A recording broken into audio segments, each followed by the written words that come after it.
O Apóstolo, segunda parte, capítulo 20, Nascimento da Igreja. Embarcando no Pireu, Paulo viajou para Cencreia, que era o porto de Corinto. Durante o percurso, recriminava-se pelo seu fracasso em Atenas, pondo em si mesmo toda a culpa. Não procedera bem procurando vencer por meio da sabedoria mundana a sabedoria mundana dos sábios de Atenas. Não deveria dirigir-se a seus filósofos que estavam convictos de haver esgotado todos os mares do conhecimento, quando não passavam de umas toupeiras cegas a vaguearem pelos ocultos túneis da terra. De então por diante, resolveu Paulo, ele não recorreria ao dirigir-se ao mundo à sabedoria que se esforçara para tornar elevada e aceitável aos atenienses. Falaria aos homens como se fala a crianças, e não a adultos degenerados. Alimentá-los-ia com o leite da fé, como fizera com seus amados Gálatas e com os macedônios. Esta resolução o confortava e fortalecia. E então fez a promessa: enquanto a causa do Messias não for consolidada em Corinto e na Acaia pelo próprio Messias, nenhuma tesoura cortará os meus cabelos, nem provarei carne ou vinho, exceto o vinho que é o sangue do Senhor. Farei a Deus este sacrifício, até levar a oferenda da redenção ao templo de Jerusalém. Paulo não sabia quais as pessoas com quem ia entrar em contato. No momento em que desembarcou em Cencreia, sentiu alma nova, pois esse porto não era um cemitério de deuses mortos, como falera o porto de Atenas. Cencreia era um porto de vivos.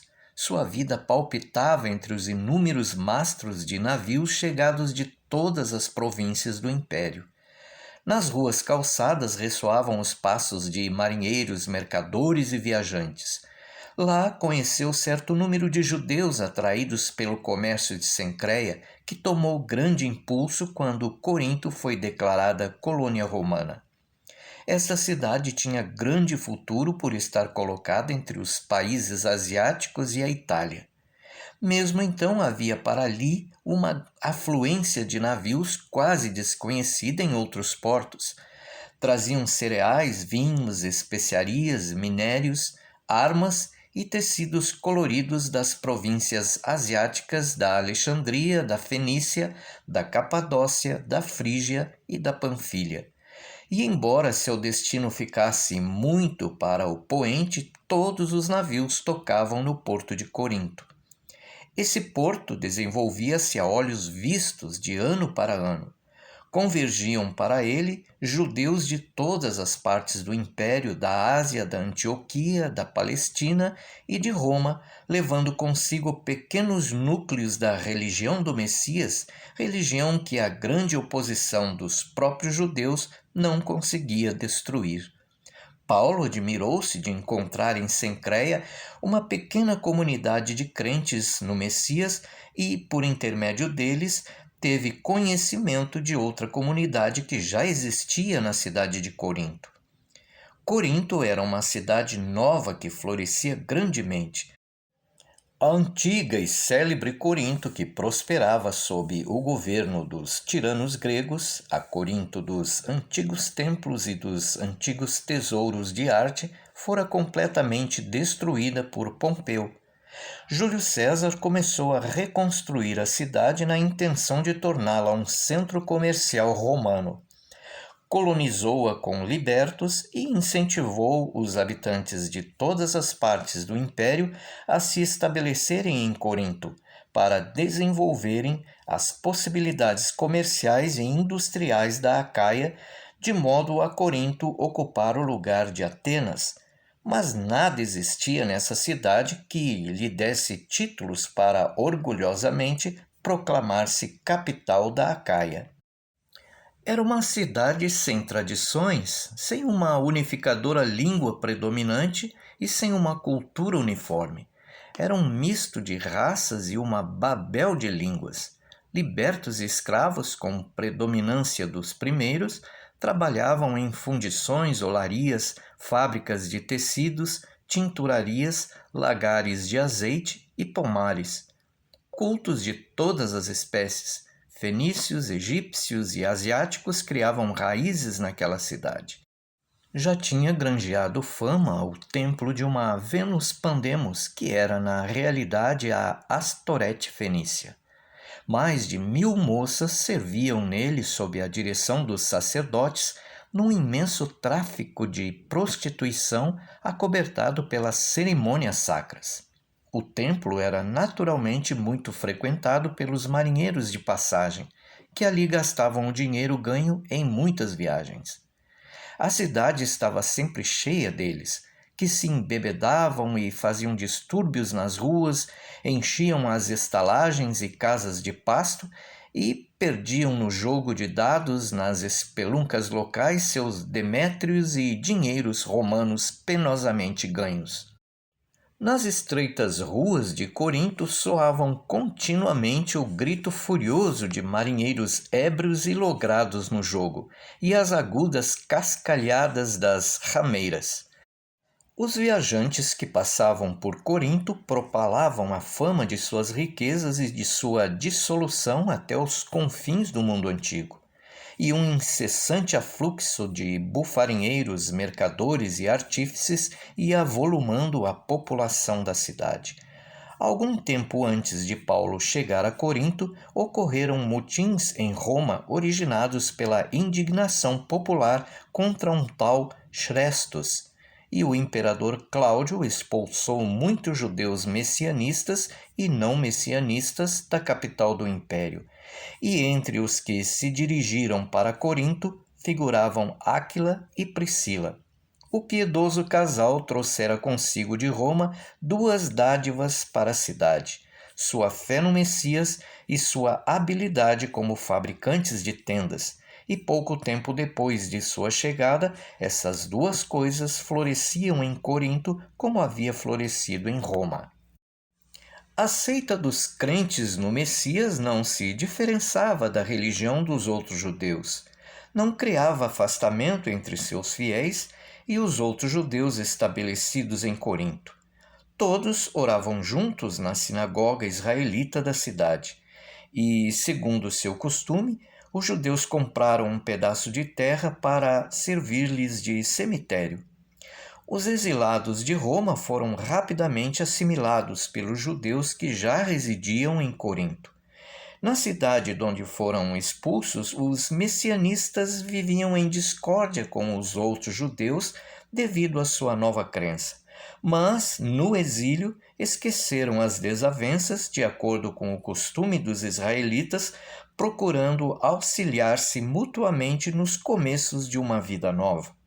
Mais tarde, depois de arraigados na cidade, teriam tempo para recomeçar suas dissensões.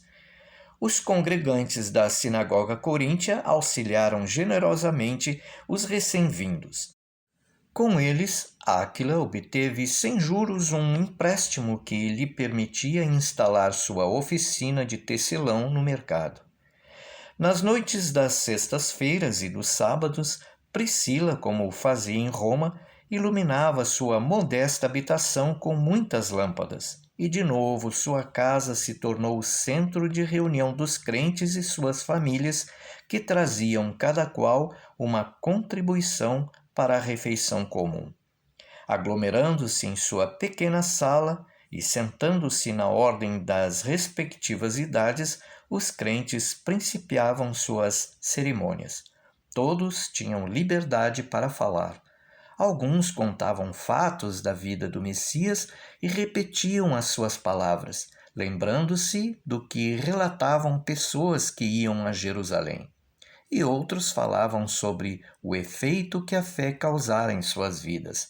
Cantavam os sagrados salmos e confortavam-se com a iminente vinda do Messias.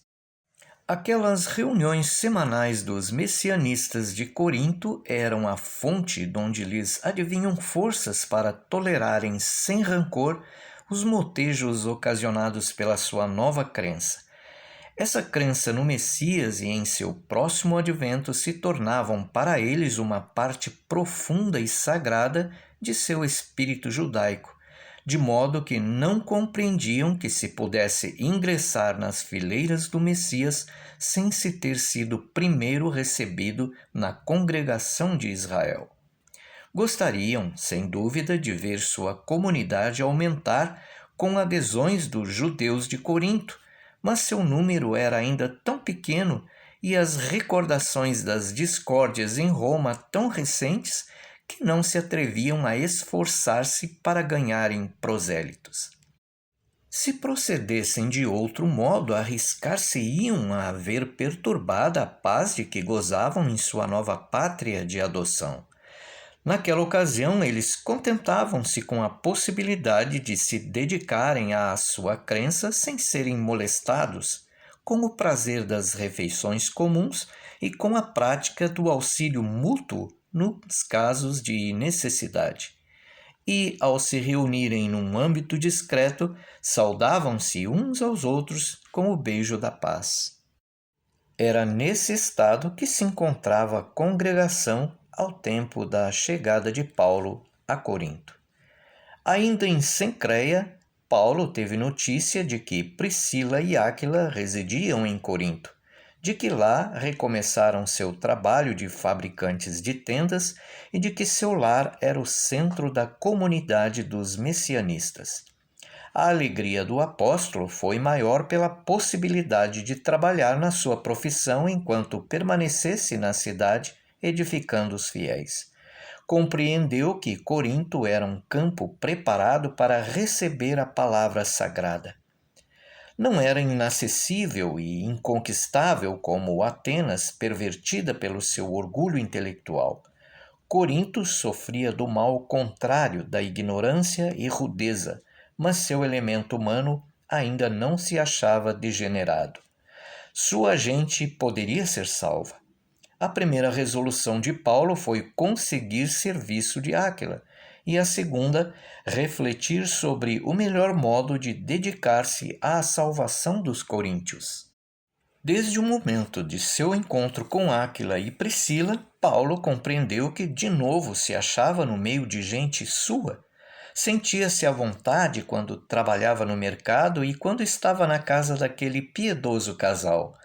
Bastou-lhe ver a cordialidade expressa no rosto de Priscila para compreender que entrava num ambiente amigo. Aquela cordialidade o fez esquecer o glacial e doloroso acolhimento que tivera em Atenas. Priscila fez questão de que ele se hospedasse em sua casa, construída pelo marido, e que consistia em um cômodo pequeno com 4 paredes de tábuas e coberto com pano de pelo de cabra. Num canto foi colocada uma cortina em atenção a Paulo. Para dormir, forneceram-lhe uma esteira estendida no chão, e Priscila requintou em gentileza, arranjando-lhe com outras pessoas um banco de madeira e um tamborete de 3 pernas. Deste modo, ficou pronto o alojamento de Paulo. Já podia desentrouxar suas coisas, retirando do meio delas os rolos dos profetas que sempre levava consigo, os instrumentos da sua profissão e o seu manto. Ali tomou sua primeira refeição preparada por Priscila e que se compunha de hortaliças, sopa, azeitonas e pão. Ela oferecera-lhe carne, mas Paulo delicadamente recusara por estar a cumprir seu voto nazireu. De noite, quando ele voltou, Priscila arranjou-lhe um alguidar com água morna para mergulhar os pés doloridos. Paulo sentia-se reconhecido por tanta ventura que lhe era concedida. Tinha um lar para o agasalhar, mãos amigas e maternais para cuidarem dele e um imenso campo virgem que esperava a semente da fé. Que mais podia desejar? Entre as tendas dos artífices de Corinto, no mercado da cidade, Áquila instalara seus teares debaixo de toldos de pano de pelo de cabra. Tudo o que fabricava panos para tendas e para mantos vendia naquele mesmo lugar. Mulheres pretas como alcatrão lavavam e cardavam o pelo junto dos teares. Paulo trabalhava num destes, com o rosto, os olhos, a testa, a barba, as mãos e os pés cobertos de pó. Enquanto suas mãos se afanavam com os fios, seus pés moviam os pedais. Rápida e habilmente movia as lançadeiras para cá e para lá sobre a urdidura, usando-as com fios de muitas cores, desde castanho escuro até viva cor purpúrea. Trabalhava mais depressa e melhor que os moços e soava mais forte o seu cilindro de madeira quando batia na trama. Os membros do apóstolo pareciam trabalhar por si mesmos, do mesmo modo com que os cavalos prosseguem na jornada quando o cavaleiro adormece. Aquele cavaleiro não adormecia, mas era quase a mesma coisa, pois seu pensamento estava em outra parte. Mesmo quando trabalhava, discorria com ardor para uma roda de homens e mulheres reunidos junto de seu tear. Suas palavras dominavam os gritos dos marinheiros bêbados, as canções dos transeuntes, a algazarra dos comerciantes e fregueses e o tinir de moedas das bandejas de bronze. Sua voz clara e metálica, repassada de veemente fé, soava distinta no meio desse tumulto como um toque de sino sobrepujando um vozerio humano. Os ouvintes eram pessoas de sua raça que ele procurava animar, sabedor como era de que receavam propagar sua fé para não gerarem dissensões na cidade em que se refugiaram. Eu o vi com estes olhos na estrada de Damasco, dizia Paulo, e ouvi com estes ouvidos sua voz, e quando me apareceu no templo, mandou-me levar as boas novas de seu advento a todos os confins do mundo. E vós, os fiéis de Corinto, exigis que eu silencie para não perturbar a paz em que viveis? Que paz é a que desejais? Nada menos que a paz do cemitério? Será que Satanás vos deixará em paz? Ele também mandou seu filho ao mundo a fim de corrompê-lo e devastá-lo para que compareceis como culpados no dia do juízo. Que respondereis então a nosso Senhor, o Messias? Uma nuvem negra paira sobre nós, obscurecendo o nosso caminho, levando-nos para a borda de um abismo, e desejais que assim continue, que emudeçamos, que não pugnemos pela única salvação que tem o homem? Nosso Senhor, o Messias, tocou os meus lábios com o fogo da sua mão e com as chagas do seu corpo. Por isso não há poder das alturas do céu ou das profundezas da terra, nem de anjos, nem de Satanás, que fechem meus lábios para que eles deixem de pregar o Messias. Um dos refugiados de Roma objetou: mas acabamos de escapar das chamas. Nossa comunidade em Roma foi destruída pelas discórdias e, por assim dizer, acabamos de chegar aqui. Somos uma plantinha nova que se desenraiza facilmente. E logo que os judeus souberem da sua chegada, ao se lembrarem de tantas dissensões na congregação de Israel, as chamas ressurgirão aqui também. De novo nos arrancarão pelas raízes. Em reforço, outro ouvinte ponderou: não será melhor esperares para pregar a boa nova que nossas vidas tenham aqui alicerces mais firmes? A palavra de Deus nunca espera, redarguiu Paulo. Ela não se assemelha a um mendigo em frente a uma porta aguardando permissão para entrar. A palavra de Deus é uma tempestade noturna e quer queiras, quer não, o raio chega onde estás e te fulmina. Não podes comer como um alimento a palavra de Deus, pois torna-se chumbo derretido nas entranhas. Não existe lugar em que nos possamos ocultar da sua palavra. Poderia o próprio Jonas esconder-se mesmo no ventre de um grande peixe? Ouve, ó apóstolo, por que não usas palavras mansas com os homens de teu sangue? Por que as tens aceradas como espadas e agressivas como espinhos quando te diriges ao povo de Israel? A teus irmãos trazes discórdias e lutas, em vez de consolação e esperança do Messias que, por efeito de tuas palavras, Deus concede aos gentios? Com a palavra do Messias, ateias um incêndio na casa de Deus?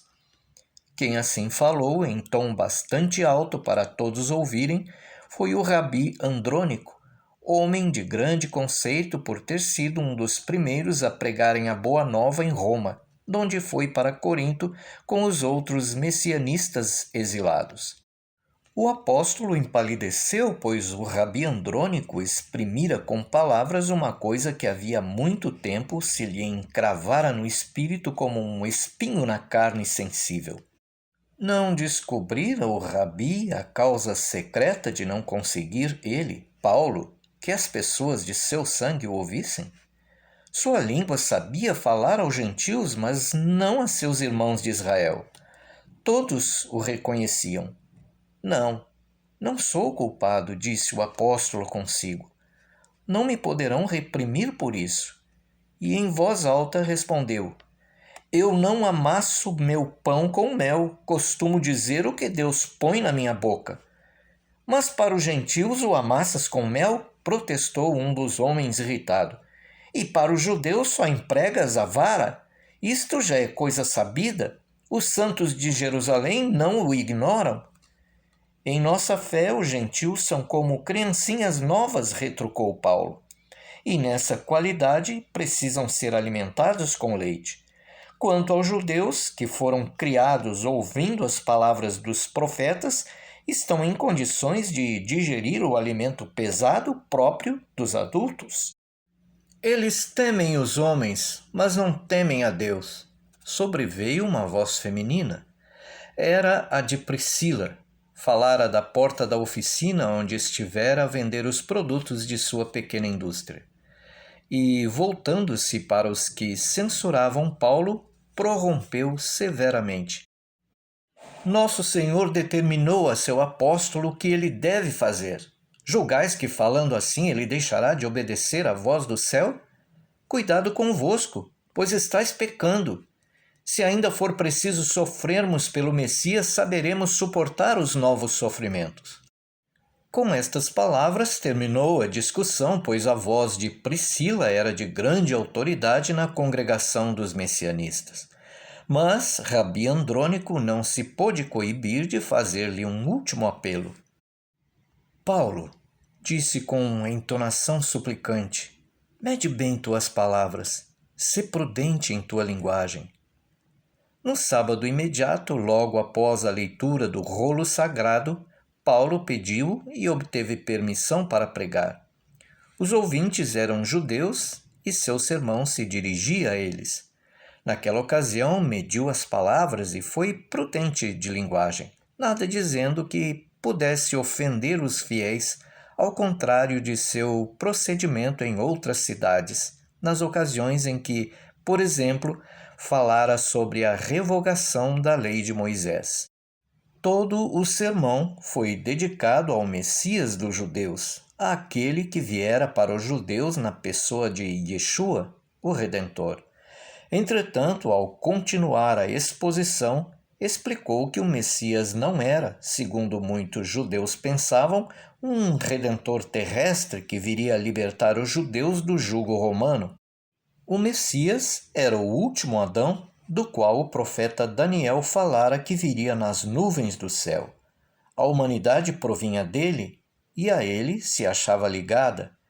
Era um ente celeste superior aos anjos que Deus enviara à terra na forma de um homem de carne para purificar o homem das culpas de Edom, que conservava o gênero humano acorrentado e entregue ao espírito do mal. A expiação das culpas de Edom só se podia operar por meio dos padecimentos que o Messias sofrera por sua livre vontade. Com o sangue que derramara como água sobre as pedras de Jerusalém, purificara o homem de suas culpas, reerguendo-o à condição em que estivera antes da culpa de Adão. O sofrimento e a morte do Messias eram coisas predestinadas, como se via das palavras dos profetas e do salmista, o rei Davi. Ele fora o primeiro a ressurgir dos mortos. Seu retorno era iminente, era esperado a qualquer instante. Por isso, convinha aos que nele criam que reunissem no redil da salvação o maior número possível de filhos de Adão, convencendo-os a aceitarem o batismo e seguirem uma vida de santidade, de amor fraternal, caridade e compaixão, de zelo pelas viúvas e órfãos, de pureza de corpo, abstenção da concupiscência e todas as outras espécies de impurezas. Estas palavras, novas em sua boca, insinuou-se fortemente no ânimo dos ouvintes que ouviram nelas o eco da esperança de Israel. O Messias era dos judeus. Todas as seitas judaicas adotavam o batismo como requisito para serem recebidos na nova crença. E como falara no Messias baseado na fé judaica, evocando os antigos sonhos místicos tão familiares aos judeus, despertara no espírito de seus ouvintes uma multidão de agradáveis associações de ideias. Demais disso, citar os profetas, os livros de Moisés e as promessas feitas aos patriarcas. Clarões de esperança brilharam nos olhos dos judeus e torrentes de alegria jorraram dos seus corações. No entanto, muitos ainda ficaram na expectativa, perguntando-se qual seria a opinião de seus rabis sobre aquela esperança de Israel. Quem enviara o apóstolo para pregar-lhes? Indagavam uns aos outros. Naturalmente, ele não espera que respondamos imediatamente com as palavras "nós o faremos e obedeceremos", como os nossos antepassados no Sinai, opinou um dos judeus, pois não somos gentios que um dia sacrificam a Zeus e Afrodite e no dia seguinte adoram os deuses do Egito. Que palavras absurdas! Exclamou outro judeu. Valha-te Deus! Não macules o nome do Messias proferindo-o com tua boca, pois o Messias pregou o único Deus vivo, que por seu intermédio cumpriu para a nossa salvação a promessa feita a nossos antepassados. Mas por que até agora nada ouvimos sobre isso? Por que silenciaram os rabis? Outro judeu ponderou: melhor é esperarmos até ouvir o que nos disserem os judeus que foram em peregrinação a Jerusalém. Breve estarão de regresso. No entanto, depois daquele sermão, o chefe da sinagoga, cujo nome era Crispo, pediu a Paulo que fosse com ele à sua casa. Crispo era um judeu piedoso, simples e de pouco saber. Assim como os outros, aguardara há muito tempo a redenção e tinha o coração cheio da certeza da fé. As palavras do apóstolo o abalaram profundamente. Em todo o resto daquele sábado, o apóstolo se conservou sentado junto a Crispo. Este era um homem pequenino, já arcado pelo peso da carga da vida, e as palavras de Paulo como que o fizeram mais pequenino e arcado ainda. No dia seguinte, domingo, ele e toda a sua família foram batizados por Paulo. Foi o primeiro converso do apóstolo na cidade de Corinto. A conversão de Crispo constituiu um grande triunfo. Quando os messianistas exilados de Roma viram a influência exercida pelo apóstolo em espírito do chefe judeu de Corinto, que era tido em grande estima pela sua devoção e boas obras, sentiram-se envergonhados de procurarem dissuadir Paulo de sua intenção de dedicar-se à tarefa de Deus, e se convenceram cabalmente daquilo que ele dizia. A esse primeiro triunfo de Paulo se sucedeu com um breve intervalo um segundo. Entre os gentios piedosos que frequentavam a sinagoga aos sábados, havia um homem rico chamado Estéfanos. Seu nome era acatado em toda Corinto por ser um homem rico e de numerosa família, isto é, possuía muitos escravos que trabalhavam em sua fundição de bronze. E tanto ele como sua família foram batizados pelo apóstolo. Por essa ocasião chegaram a Corinto Silas e Timóteo, o amado filho de Paulo. Traziam boas notícias de Salônica e Bereia, e eram portadores das saudações de Lucas, o médico, que ficara em Filipos, e de Lídia, a bondosa viúva. Esta enviara uma quantia para facilitar ao apóstolo a continuação de sua obra em Corinto. Estas boas notícias e seus recentes triunfos reanimaram o apóstolo, enchendo-o de um novo surto de esperança. Não era um sinal de que Deus estava a seu lado na pregação da crença do Messias? E resolveu, de então por diante, falar diversamente. Não faria súplicas e implorações em nome do Messias. Acaso ele necessitava suplicar? Não tinha o poder da coação? Seria o Messias um viandante faminto a esperar à porta das sinagogas que alguma alma bondosa lhe desse licença para entrar? Na boca do Messias estava a palavra de Deus, na sua mão a salvação de Israel. Desejassem ou não os ouvintes, ele lhes levaria a salvação.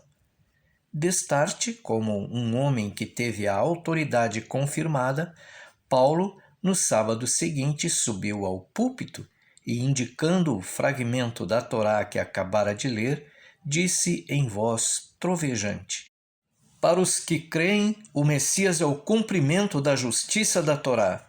Se o confessardes com vossos lábios e nele crerdes com vosso coração, sereis salvos. Em seguida, falando sobre o véu que encobria a face de Moisés, Paulo, como que se embriagando com suas próprias palavras, proclamou mais uma vez que o Messias não só era o cumprimento da promessa, como também o cumprimento de toda a lei. Sem o Messias, declarou, não haveria lei nem Torá, e não só não haveria Torá, como também filhos de Abraão, pois os filhos de Deus não eram filhos carnais, mas os da verdadeira semente, chamados da promessa. Desta maneira, em seu segundo sermão, Paulo como que se desembaraçou de seus partidários judeus para se entregar livre e incondicionalmente aos gentios. A essência da fé não era a Torá, e sim o Messias. Dizia ele: Nenhum homem pode justificar-se ante ele pelas obras da Torá, mas é por meio desta que se conhecem os pecados humanos.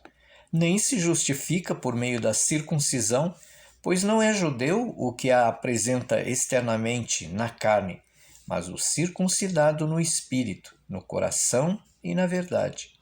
Quando Yeshua está em nós, os nossos corpos morrem para o pecado, mas o nosso espírito vive na sua justiça.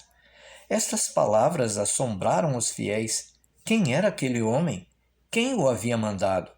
As autoridades de Jerusalém não o reconheciam como seu representante. Não trazia cartas do Sinédrio, nem do sumo sacerdote, e já era muito sabido que semeara a discórdia em inúmeras comunidades judaicas. Todavia, um impulso indomável o obrigava Paulo a falar.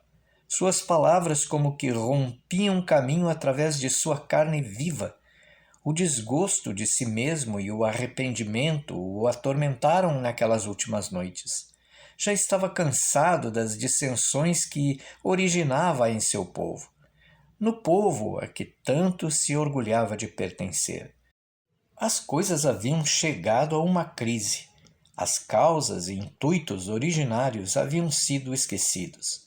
Já não se tratava de uma divergência em nome de Deus, mas de uma espécie de rivalidade entre o Deus de Israel e o Messias, o Deus dos gentios. Então o apóstolo fez uma coisa que nunca se permitira anteriormente. Por mais acres que fossem as divergências entre ele e os judeus nas cidades de sua missão, jamais se separara de seu povo.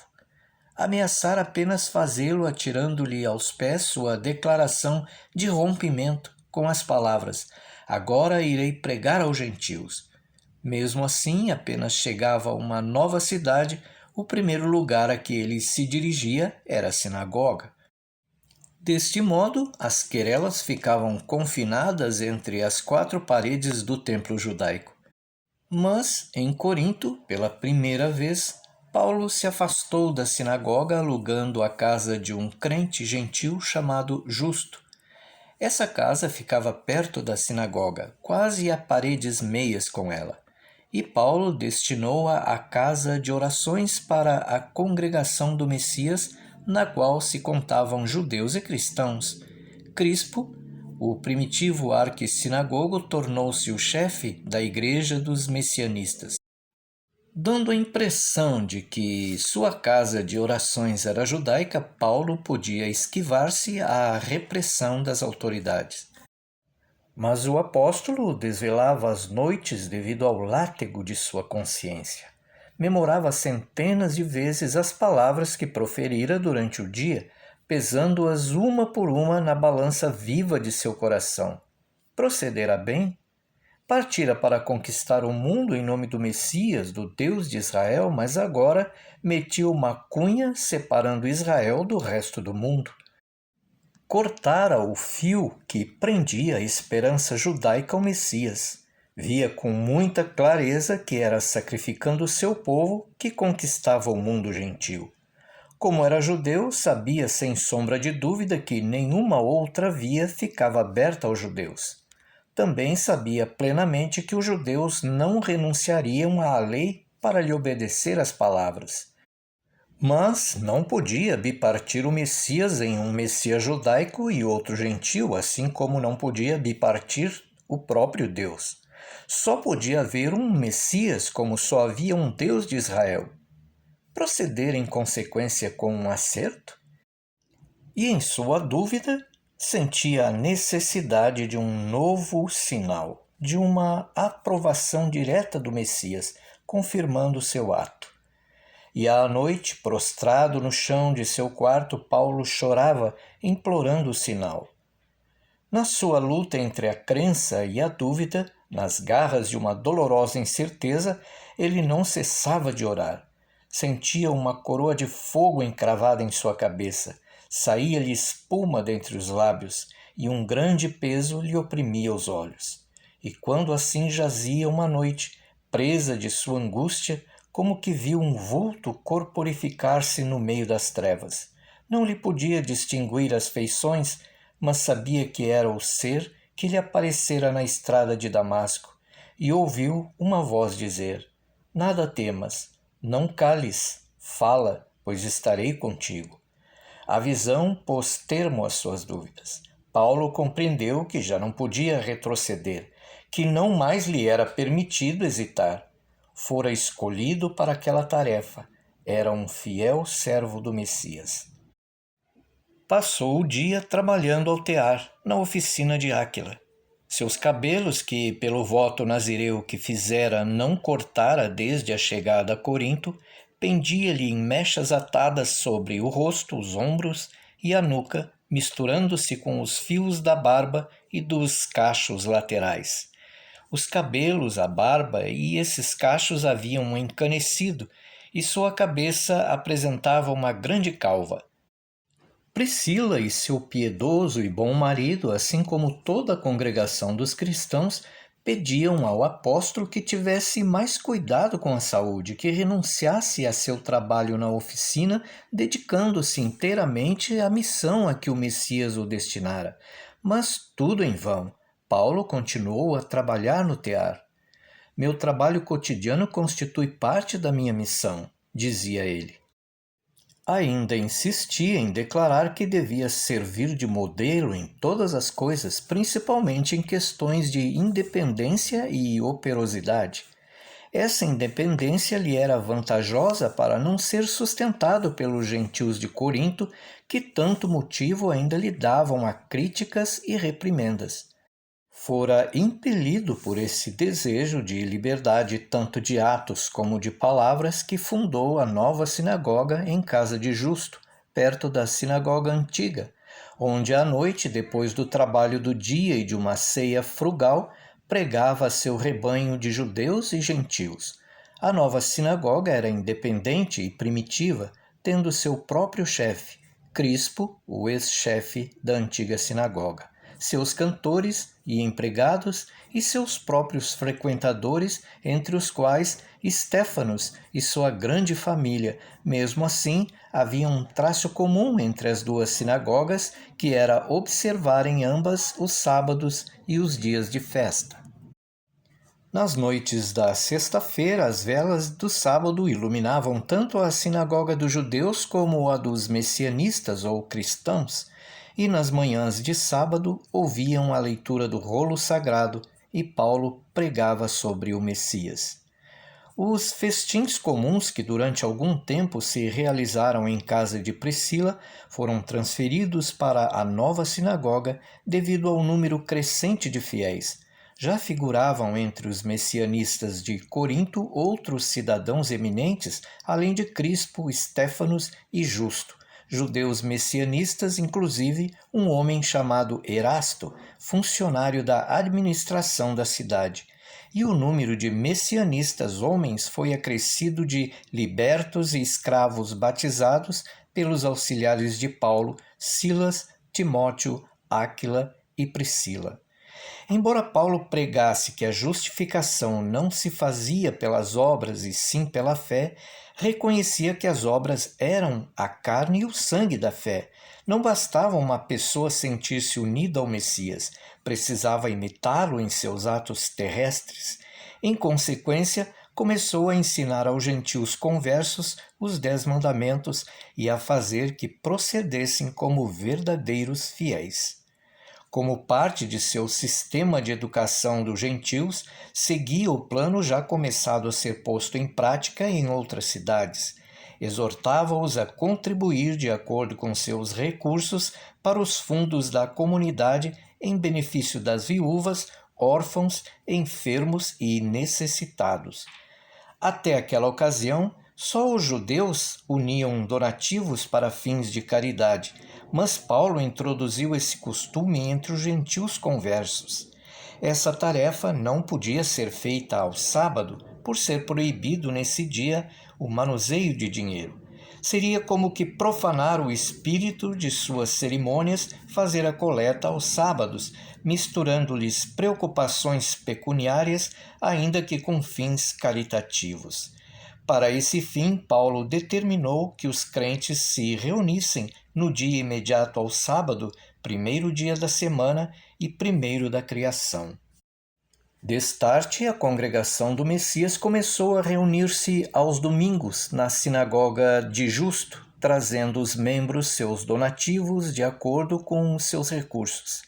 Até os escravos não eram dispensados desse dever, sendo suas contribuições às vezes uma simples moeda de cobre, outras menos do que isto, ou algum objeto insignificante, aceitas juntamente com as outras.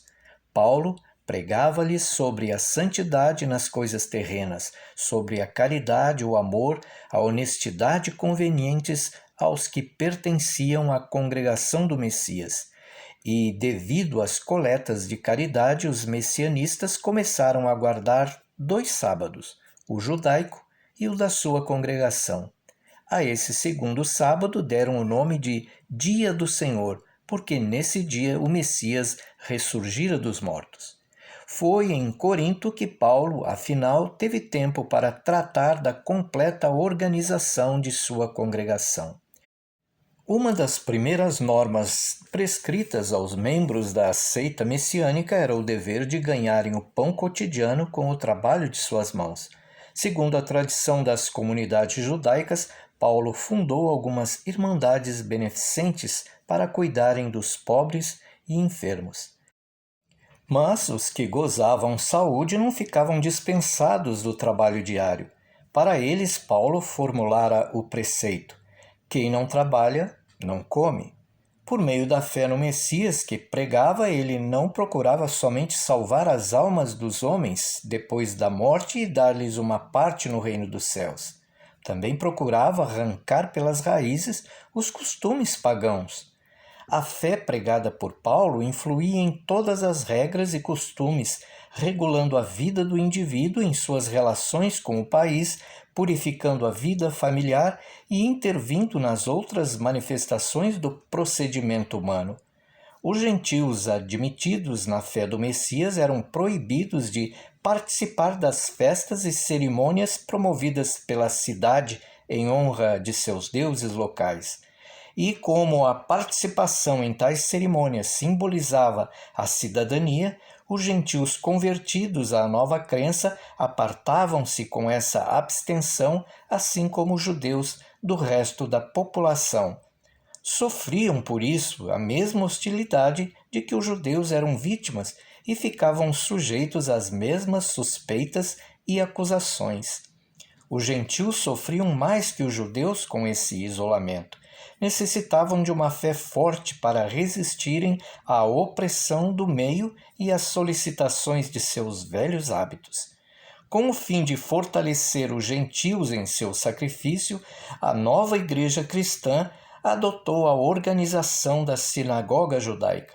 As autoridades da igreja tornavam-se fiscais do procedimento dos crentes. Cada grupo escolhia seus fiscais, submetendo-se à autoridade deles. A exemplo dos judeus, os cristãos lhes expunham seus problemas, quer se tratasse de artigos de fé, quer de normas de procedimento em conformidade com a crença. Paulo não cessava de esforçar-se para manter a vitalidade da santa congregação. Conservava-se vigilante contra todas as infrações da pureza da vida familiar. Procurava implantar uma rigorosa concepção monogâmica do casamento, com amor e respeito da parte do homem e amor e obediência da parte da mulher. Era este o seu remédio contra a dissolução do ambiente em que viviam.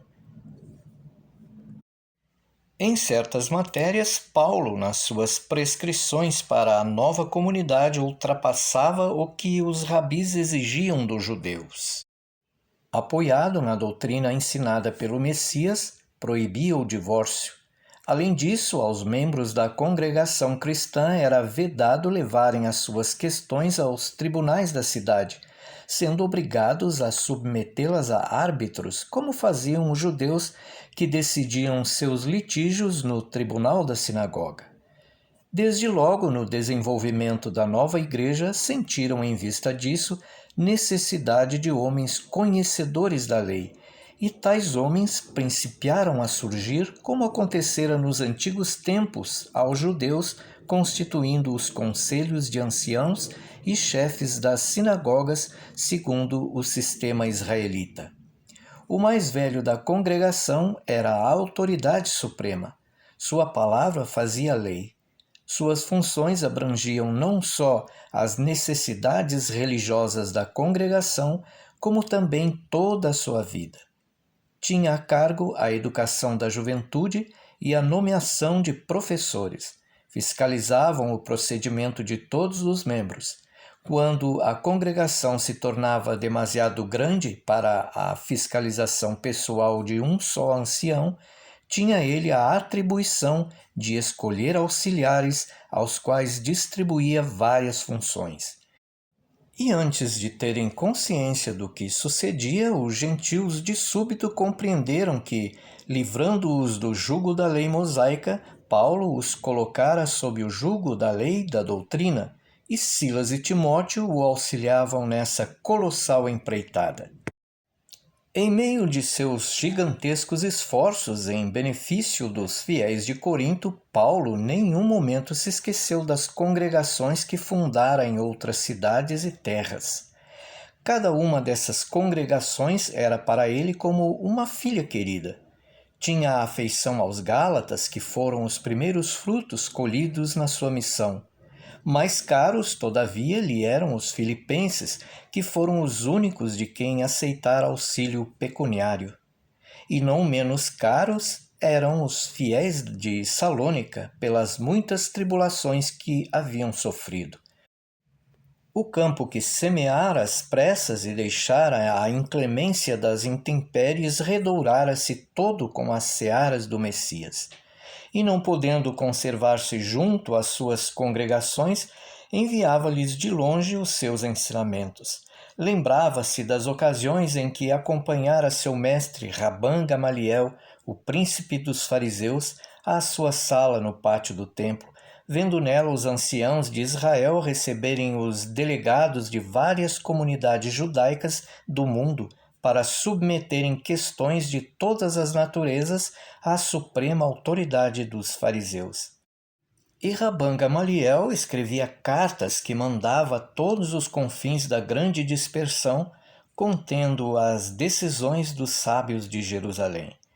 Daquela sala do pátio do templo partiam fios a se dirigirem a todos os extremos do mundo, ligando as congregações ao centro, à raiz de Israel, à Torá. Por que não faria ele, Paulo, a mesma coisa com as congregações do Messias que fundara? Chegara-lhe a notícia de que haviam morrido fiéis em Salônica e de que seus adeptos daquela cidade os lamentavam, entendendo que pela sua morte não teriam a ventura de ver a segunda vinda do Messias. Não compreendiam os pobres fiéis de Salônica que os que morriam no Messias viviam no Messias, e mais depressa que os vivos veriam a redenção e ouviriam a trombeta do Messias convocando-os para o supremo julgamento. Chamando seu amado filho Timóteo, Paulo o mandou comprar rolos de papiro. Em seguida começou a tecer a trama das epístolas em que entrelaçava as visões da sua fé com os fios de sua própria vida.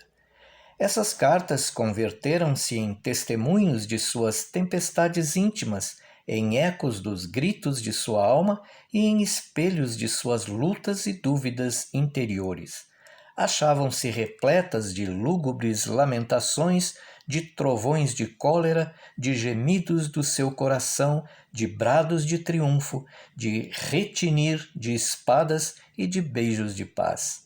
Hábil artífice, incluiu na tessitura das cartas suas emoções, seus desejos, seus anseios, tudo isso repassado das regras tintas de seu temperamento e das sombras de sua alma israelita. Irmãos, em meio da nossa necessidade e tribulação, temos sido consolados por causa de vossa fé. Quando estáis firmes no Senhor, nós vivemos. Não devemos entregar-nos à concupiscência como fazem os gentios que não conhecem a Deus. Nenhum de vós oprima ou engane em coisa alguma seu irmão. Deus não vos convocou para a impureza, mas para a santificação. E o que despreza este preceito não vexa a um homem, e sim a Deus que em nós insuflou seu Santo Espírito. E no que diz respeito ao amor fraterno, nada precisamos escrever-vos, pois Deus vos ensinou que deveis amar-vos uns aos outros. Procurai viver tranquilos, tratando de vossos próprios negócios e trabalhando com as vossas mãos, segundo vos recomendamos. E quanto aos que adormeceram, não vos entristeçais por eles, como fazem os que não têm esperança. Porque acreditando que Yeshua morreu e ressuscitou, sabemos que Deus trará com Yeshua os que dormiram por este. E quanto à ocasião e hora, não é necessário, irmãos, que eu vos escreva, porque sabeis perfeitamente que, assim como vem o ladrão na noite, virá para nós o dia do Senhor. Consolai-vos mutuamente e edificai-vos uns aos outros conforme estáis fazendo. Nenhum pague o mal com o mal, mas fazei sempre o que é bom entre vós e para todos. Sede sempre alegres, semeai e orai sem cessar. Dai graças a Deus por todas as coisas, porque foi essa a vontade de Deus para convosco e a vontade de Yeshua, o Messias. Não destruais o Espírito. Orai por nós, irmãos, e saudai por nós a todos os irmãos com um ósculo santo. Conjuro-vos em nome do Senhor a que leiais esta carta a todos os nossos santos irmãos. A graça de nosso Senhor Yeshua, o Messias, seja convosco. Amém. Em seguida, Paulo apresentou a Timóteo um novo rolo de papiro e ditou: Em nome de nosso Senhor Yeshua, o Messias, exortamo-vos a que vos afasteis dos irmãos que não procederem de acordo com as regras que lhes ensinamos, pois sabeis que convém obedecer-nos e sempre proceder como nós, quando nos encontrávamos aí. Pois não comemos sem trabalhar o pão de outra pessoa, mas trabalhamos sempre para não sermos pesados a outrem. não porque não pudéssemos fazer isso, mas por desejarmos servir de modelo que devesseis imitar. Quando estávamos convosco, dizíamos sempre: quem não trabalha, não come. Tivemos notícia de que entre vós existem alguns cuja conduta é reprovável, não querendo trabalhar e intrometendo-se continuamente na vida dos outros. E a esses tais ordenamos e rogamos em nome de nosso Senhor Yeshua o Messias, que trabalhem em silêncio e comam o pão ganho com o suor de seu rosto. Assim que Timóteo acabou de escrever, Paulo, tomando a carta, acrescentou algumas linhas de seu punho. Eu, Paulo, vos envio saudações com a minha própria mão, o que é o sinal em todas as cartas que envio. A graça de nosso Senhor Yeshua o Nazareno seja com todos vós. Amém.